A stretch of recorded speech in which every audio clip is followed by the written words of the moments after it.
Dear fellow business owners, in this video, I'm going to cover the latest provisions from the 1.9 trillion American Rescue Plan Act passed by the President on March 11th, 2021. There are so many provisions in this act, but our focus for this video is the tax provisions that directly benefit small business owners. My name is Jayanti Ganapathy. I'm the CEO of Finaccurate. We are an accounting firm based in Boston, Massachusetts. So let's get to this presentation. And please note that I will also be sharing a PDF of everything I'm going to cover in this video. It also has a reference to the actual bill, and also if it's an IRS notification, it has reference to all of that. So it'll be easy for you to grasp more of what I'm covering in this video when you go through the PDF. So yeah, like I said, our focus on this video is going to be only for small business owners.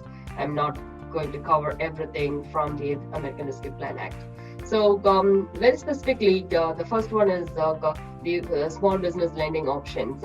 And again, in this video, I'm only covering the recent changes from the American Rescue Plan Act for related to Paycheck Protection. There are several relief programs came out since last year, and we are not going to go into the details of all of that.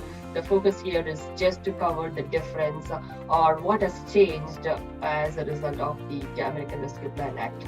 So you're all familiar with the Paycheck Protection Program. So the American Rescue Plan, what they did is they have put in an additional $7.25 billion towards the Paycheck Protection Program, so it can directly benefit the small businesses. That's one change, and they've also expanded the eligibility for non-profit. If you're a non-profit organization, and if you're generating receipts from lobbying activities, as long as it's not more than 15% of your receipts coming from lobbying activities, you are now eligible. They've also increased. Introduced a new terminology called additional covered non-profit entity. You can look into the bill. I have referenced the page number here. When you get the PDF, you will notice that. If you qualify under that definition, and as long as your receipts from the lobbying activities is not more than 1 million, you will also be now eligible for the Paycheck Protection Program, as long as the nonprofit is not more than 300 employees. And also they have increased their eligibility for internet publishing organization.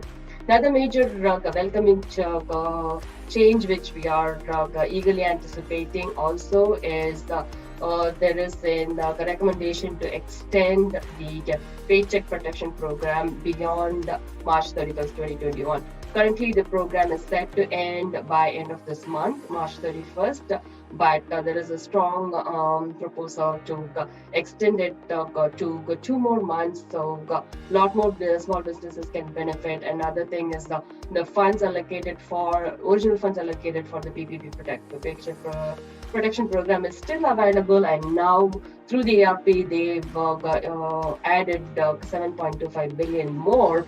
So all of this funds needs to be used up. So there's a very strong possibility of the PPP program getting extended by another 2 months. So next, on the changes, another welcoming change on the Paycheck Protection Program is for the Schedule C owners. If you are self-employed, if you are independent contractor and filing for Schedule C, then you go and apply for your paycheck protection. If you come under that category, you would remember when you filed for your paycheck protection program, they went by the net profit that you reported in your tax return. But ARPA introduced a change. Now those who use net profit are now and gotten a small PPP are now eligible to go with their gross receipts reported on line 7 of Schedule C instead of going by the net profit reported on line 31. As long as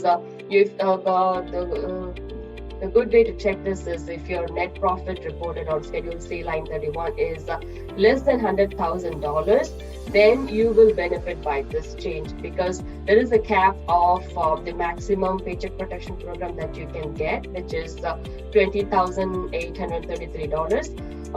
Based on 100,000 in net income that you generated. If your net income line 31 is already over 100,000, then you will not be, there won't be any change in how much you can get from the PPP. But if it's under $100,000, then you will benefit from this change. And then the next for small business owners is you would also know about the economic injury disaster loans, and there was an advance portion for the loan. There are no changes to the loan as such, but there are changes to the advance that you got.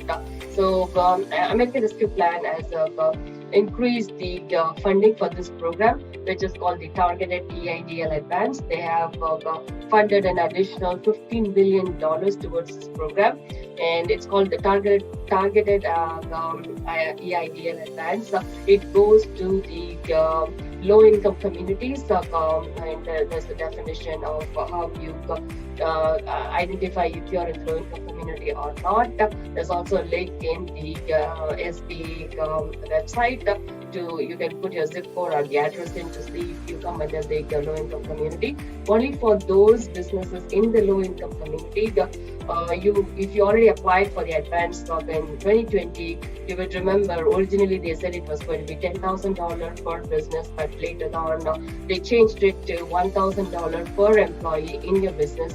Now through this additional funding, they are saying they are now going to go back, and whoever who come under the targeted EIDL, the low-income community definition, they are all going to get the full $10,000 which they originally announced. If let's say you received only $1,000 instead of $10,000, you are through this program you can now get the full $10,000.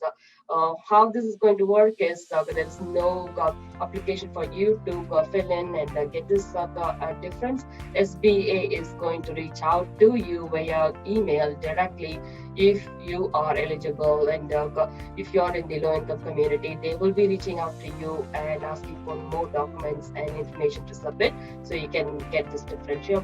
So another welcoming change from this program is they also funded an additional, out of the $15 billion, $10 billion is going to go to businesses who previously applied for this program and did not get the full 10,000. But there's also $5 billion of this funds is going to go to new applicants, businesses who missed to apply in 2020, but they are coming under the low-income community and they comply with the targeted EIDL advance rules. Then they are now eligible to get the EIDL advance as well. So those who have previously missed out, you have a second chance now. You can go ahead and get this benefit as long as you had impact to your revenue due to COVID greater than 50%, and you have less than 10 employees, and again, the one difference is the advance amount or the advance, it's called advance, but it's a grant, is now for this program for new applicants is only restricted to $5,000 instead of $10,000. That's the only change that you have to keep in mind. Next, those are on the lending option side, and there are a few grants announced by the government through the ARPA as well.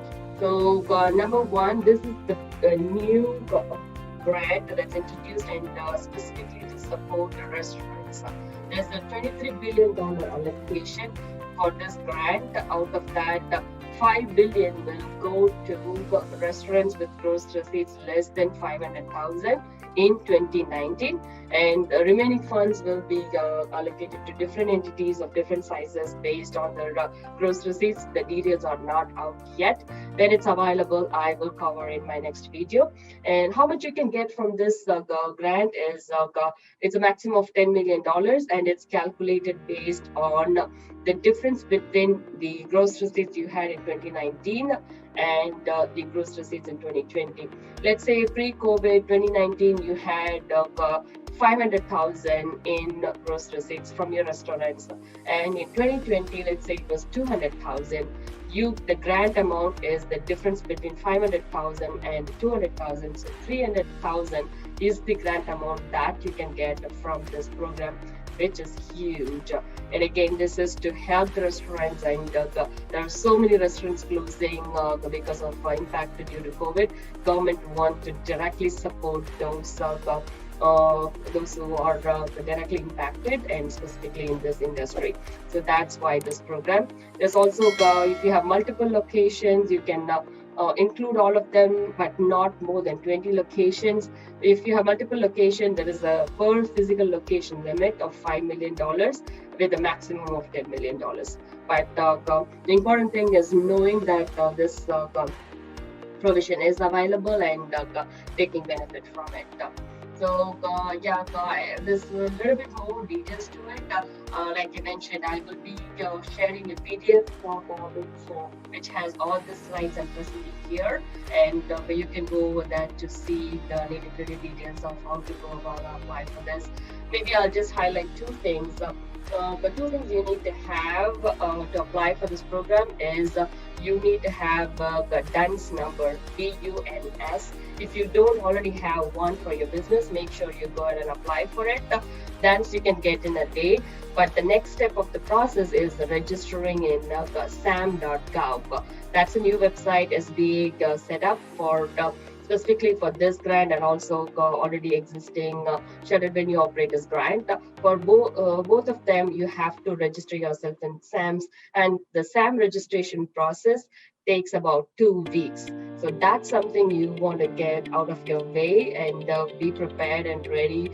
As soon as the program is open for people to apply, you are ready with this information and you can go ahead and apply. So those are two things I would highlight, but the rest you can see when you come to complete PDF. And what are the documentations needed? Another thing I want to highlight is when this program opens up and they open the application, for the first 21 days, they are restricting the application to only businesses owned and controlled by women, businesses owned and controlled by veterans, and socially and economically disadvantaged small business concerns. So there's a priority for these businesses, so they can get benefited first before the funds run out, and the others can go ahead and apply. And there's also like how you can use the funds. You can go to the PDF to understand more. And so the next one is the next grant, a big one is the shuttered venue operators grant. This is not new. This was all previously introduced end of December through the omnibus agreement. So this was already there. Only change here is there's an additional funding of 1.25 billion from the American Rescue Plan Act towards this program, and this hasn't launched yet. Even though they announced the end of December, the applications are going to be available only during first week of April. Just knowing that, and if you are eligible for the shuttered venue operators grant, the grant amount is 45% of the revenue that you earned in 2019, up to a maximum of $10 million. And there's also an opportunity to get a second grant, which is 50% of the first grant, again, not to exceed more than $10 million. And I have put in explanation how what are the eligibility criteria, what are the documentation needed, if you already received PPP or the EIDL, how does that impact in going about and applying for the certificate. You can review all of this information, and also the common questions that asked, and again the list of financial documents, what forms you need to fill out, everything is there, and you can review the PDF that I'll be sharing end of this video. So the next section is the small business credit. There are few credits announced, and it's definitely having the awareness and going and claiming this. The first one is from the American Rescue Plan Act. They have allocated $10 billion to the state, to various states. So we don't know how much is allocated to what states, but there's a $10 billion allocation from the federal government to the states, and for the states to go ahead and give it to their small businesses in their location. So it's up to the state to design how the different programs and how they want to provide this benefit to their businesses in their states. But there's a $10 billion allocation goes to the states. So make sure you are checking with your states for what you're eligible for your business. So just awareness and making sure you are checking with your state and claiming those credit for your business. The next change is the basic and family leave credit. There are a few changes here. The biggest one is it was going to expire originally in March. Now they've extended to September 30th, 2021. And they've also increased the amount from $10,000 per employee to $12,000 per employee per year. And the number of days for self-employed individuals increased from 50 to 60, and they've expanded the credit to allow employers, not only for the employees who got COVID and took leave, but also if the employee is taking the COVID-19 vaccine and the time they're taking to go and get the vaccine is also eligible under the basic and family leave credit. And also if they had any after effects, injury, disability, or illness, or condition related to the COVID-19 immunization, they can also go and take leave, and the employer can pay the employees and get credit for that as well. Those are some of the changes on the basic and family leave credit. Again, there's also a discrimination provision. The employers cannot discriminate based on full-time employees or highly compensated employees, and the extension. All of these changes applies only effective from April 1, 2021, all the way to September 30, 2021, and the existing rules prevail until March 31st. Again, when you go through the PDF, you will see a little bit more detail on the per day eligibility and all that. But those are the highlights for now. So the next major one on the tax credit section is the employee retention tax credit. This is a big one for small business owners. Very similar to the Paycheck Protection Program, the benefit that you got from Paycheck Protection Program. It's equivalent to that. This is not again new. This is already there. 2020 employee retention tax credit, and also 2021 you were based on the current provisions Q1 and Q2. So what the American Rescue Plan Act did is they extend the credit now to Q3 2021 and also to Q4 2021. So if you know these provisions, you will know if you are eligible based on your revenue criteria or business shutdown or suspension criteria, then you can get for 2020 $5,000 per employee for per year for 2020, and for 2021 you could get $7,000 in employee retention tax credit per employee per quarter. So that means for the entire year 2021, now with an expansion, you can get $28,000 in credit per employee for the full year. It's $7,000 per quarter, so times 4, it's $28,000. So for 2021, the criteria is if you experience a 20% drop in revenue in each quarter in 2021 compared to 2019. So if you're impacted and you meet this criteria, you are based on number of employees in your business, you're looking at a huge credit, and it's also, the good part is also refundable and also advanceable. So make sure it's all making sure you're aware of this and going and claiming this. That's all it takes. And other change from the ARP related to this credit is now they've also made the businesses who started after February 15, 2020. Previously, all of the COVID relief programs were only available for businesses who already existed as of February 15, 2020. This is the only place where they said we will also provide relief for businesses who just started on or after February 2020.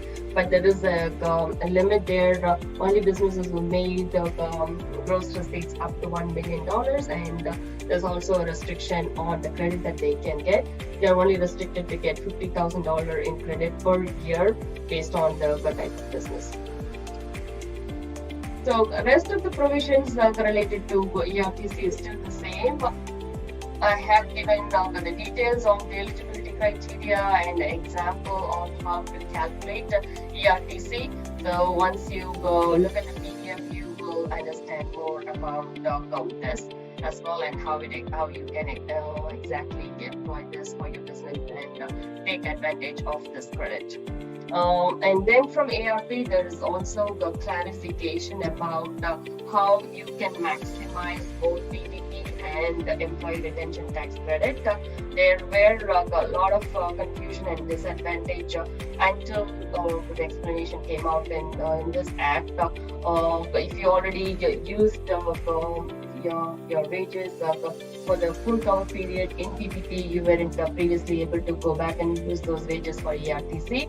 Now, with this provision, they say you now have the flexibility to allocate the wages from the PPP coverage period as long as you met the 60% minimum payroll coverage criteria. You now have the flexibility to use any payroll over 60% toward the ERTC, so you can maximize the benefit from both PPP forgiveness and also from ERTC.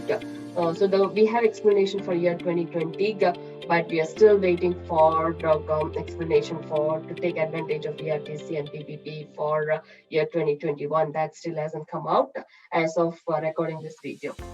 Again, I've given a little bit more details about how you can maximize PPP and ERTC. You can you can look at the PDF and the links that I've provided to understand more. So that's all. Those are all the major provisions and the benefits from the American Rescue Plan that directly benefits small business owners. Again, just to recap, the benefits from ARP for small businesses. We looked at the lending options, Paycheck Protection Program, changes to the economic injury loans, the advance, and we looked at the grants. The restaurant revitalization grant is the new one, directly to benefit restaurant industries. Shuttered venue operators grant changes, additional funding there, and the credits related to state, and changes to the sick and family leave credits and the employee retention tax credit. Those are the sections we covered in this video. I've also released another video where I went over the benefits for individual taxpayers. So please make sure to watch that video if you can take advantage. Every small business owner is also an individual taxpayer, so you will benefit from watching that video as well. I went over the details in that. So thanks for watching, and please make sure to subscribe to my YouTube channel so you can watch our future videos that directly benefit your small businesses, and you can take advantage of the government grants, and we will be releasing videos on how to save taxes for small business owners, so you will benefit and learn from our videos. Please make sure to click on the bell icon as well, so you will be notified when we produce future videos. Thanks for watching, and I wish you all good luck. Thank you.